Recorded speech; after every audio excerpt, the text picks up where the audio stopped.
For today's video guys, magluluto po tayo ng ating gata. Tilapiyang may gata sa batuan at abalong. Ang lutong probinsya ng Mambusaw, Capiz. So, simulan na natin guys.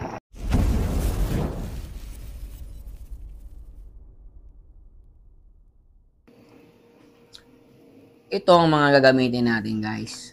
Batuan. Yung pangalawang gata, yung gata.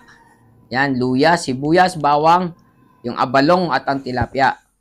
Simulan na po natin ang pagluluto sa ating kawali. Mag-init po tayo ng ating mantika. Gigisahin po natin ang ating mga sahog. Kumbaga tawag po sa amin yan, panakot. Simulan na natin yan sa bawang at sibuyas, ang magkaparehas na ating gigisahin para lumabas ang katas. Haluin na po natin yan. Sinaway ko na po kasi madali maluto yung bawang kasi po siya ay pino.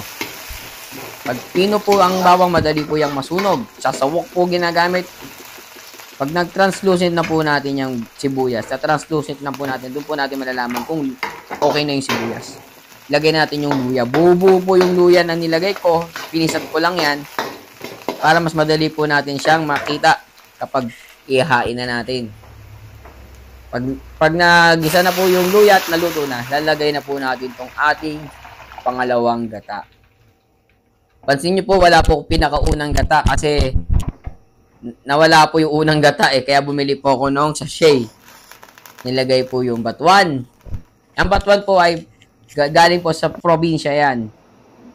Masarap po yan at maasim. Nilalagay, pinampapaksiw po yan o ng sisigang.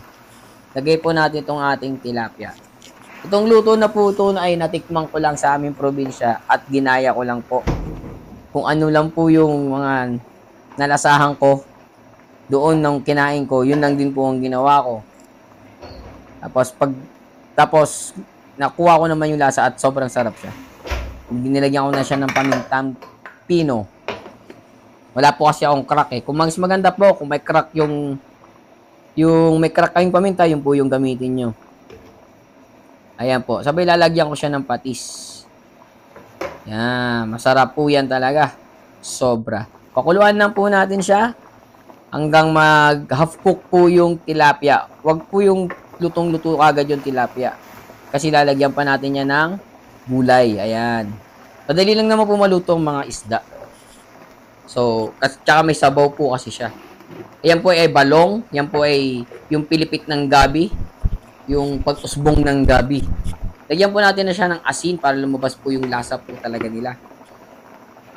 Kaya, iaano ko lang po yung abalong para doon sa tubig para mapakuluan siya ng gusto. Masarap po yan talagang gulay na yan. Yung iba po, kumakain yan pag may hangover. Natatanggal na yung hangover nila. Yan, pag luto na po yung ating abalong, kumukulo na po siya.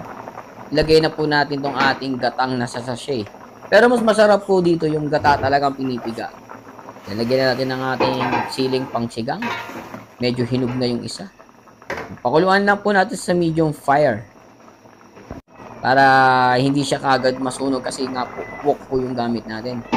Wala po tayong kawali dito sa bundok. So, ayan po. Makikita nyo naman po, siya pinapakuluan ko siya ng maigi.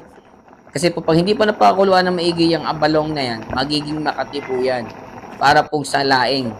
Kaya kailangan po, lutong-luto po yan. Pero saglit lang din naman po, tatansyahin nyo lang din kung paano siya maluto ng maigi. So, ayun na guys, luto na po. Kakain na po tayo. Papakita ko lang po sa inyo ang kanyang final. Ayun na guys, kain na na.